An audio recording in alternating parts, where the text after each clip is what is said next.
We think we've got it all figured out. And you need to shake that confidence. You need to inject some noise in the system. I write as a curious person. I was kind of a newbie to the psychedelic community, so I think that made it much more accessible to other people.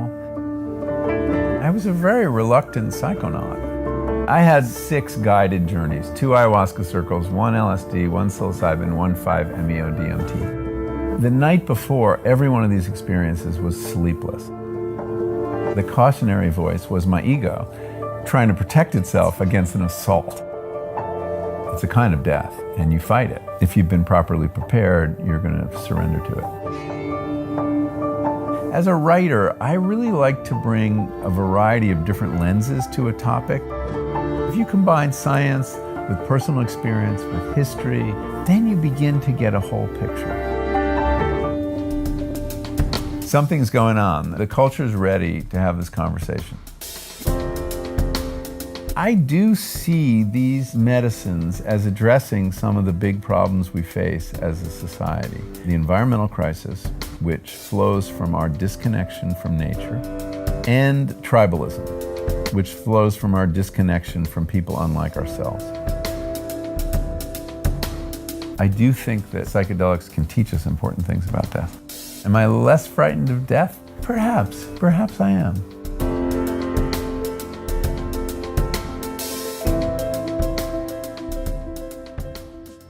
This is London Real. I am Brian Rose. My guest today is Michael Pollan, the award-winning author, activist, and journalist, named by Time magazine as one of the 100 most influential people in the world. For 25 years, you've been writing about the intersection of nature and culture, selling millions of copies with your bestsellers, The Omnivore's Dilemma, In Defense of Food and Cooked, which is now a successful Netflix series. Your new book, How to Change Your Mind, dives deep into the world of psychedelics through meetings with shamans, magic mushroom hunts, and using yourself as a guinea pig to take your readers on a journey to the frontiers of the human mind. Michael, welcome to London Real. Thank you. Very succinct.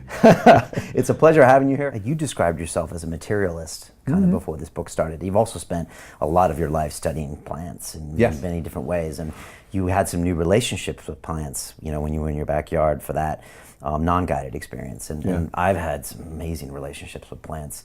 Are you a gardener? I'm not, but when I'm on the psychedelic experiences, I have them. And then now, even without them, when I'm in the Hampstead Heath here, I just find myself very much attracted and seeing wisdom in these plants. And again, like I was trained in engineering, so none of this stuff comes natural to me. But now that when I see it, I have a tendency to really stare at trees when I'm having a psilocybin experience in the nature, and I can stare at them for hours. And I just really, I have a lot of the realizations that you've come to in some of your work, like, wow, look at this tree. It's been here for a few hundred years. It's going to be here for a few hundred years. It must look down at us humans and say, look at all you silly little animals running around, flashing your bling, trying to get on the New York Times bestseller list. And guess what? We're going to be here. It's fun to watch you guys. And then, by the way, could you plant me over there? Thank you very much. And so, but I'm curious, what you saw, did you see spirituality there? And what is that to you?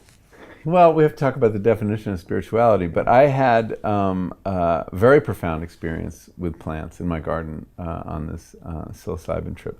Now, you should understand I've always given plants a lot of credit. I've written about plant intelligence. I wrote a piece for The New Yorker a couple years ago.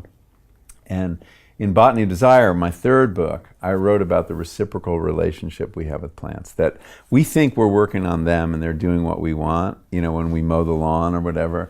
But in fact, the grasses have manipulated us into mowing that lawn so the trees can't come up and shade them and ruin their habitat. So they're manipulating us too.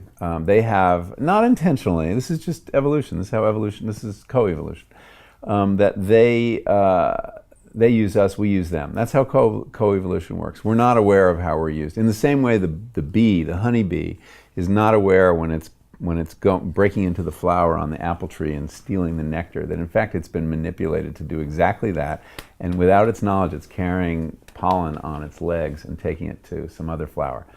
We're much more like the bee than we realize. And so I understood this intellectually. This was an idea I developed in Botany of Desire.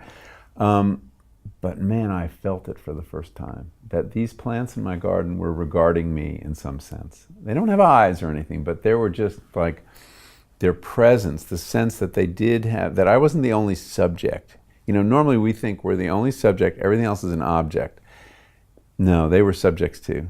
They were spirits in that sense everywhere. And it's a very common phenomenon on psychedelics to have this sense that consciousness is more evenly spread over the world and not just locked in here, and that other beings are more alive than you realized. And I definitely had that with these plants. And I felt like I was one character among many in this garden rather than the human overseeing the garden. And it was a deeper connection to nature than I'd ever felt. I don't think there's anything supernatural about that. I would say it's spiritual in this sense. And this will just take a minute to develop, but what happened to me, as I said earlier, I didn't think I'd had a spiritual experience. Which kind of surprised me. Yeah, I know, but it didn't feel like I had. I mean, the way I talked about plants sounds kind of spiritual, just what I was saying. But I assumed that spiritual meant supernatural in some sense. Yeah. That you had to leave the laws of nature and science. And it was an experience that refuted them by showing you that there was some divine force you weren't aware of, or God, or whatever it was. And I didn't buy that. And but I came to understand spirituality in a different way over the course of writing this book. And that was that the opposite of spiritual is not material, as I had thought. The opposite of spiritual is egotistical. And that it is ego and the ego defenses that wall us off from the kinds of really powerful connections that constitute a spiritual experience. I'm talking about the experience of love for someone else or for nature. I'm talking about feeling like you're part of nature, you have that deep connection with nature. The ego keeps us, puts these walls up. It patrols the boundary between self and other. It tends to encourage us to objectify the other. And not see that there are other subjects looking back at us all over the world, like your tree. And so when I came to understand that was the opposite, that I was having spiritual experiences, and they were experiences of deep, powerful connection. And that's what I think spirituality is. Now, for some people, that connection is with some idea of the divinity and higher power. And I can totally even see that in a naturalistic sense. So I don't think I've given up my materialism, but I have acquired a spirituality without giving it up. And that was a big surprise for me, and a big turn. And I've realized since that to the extent I can lower the voice of my ego, I can make available those kind of connections.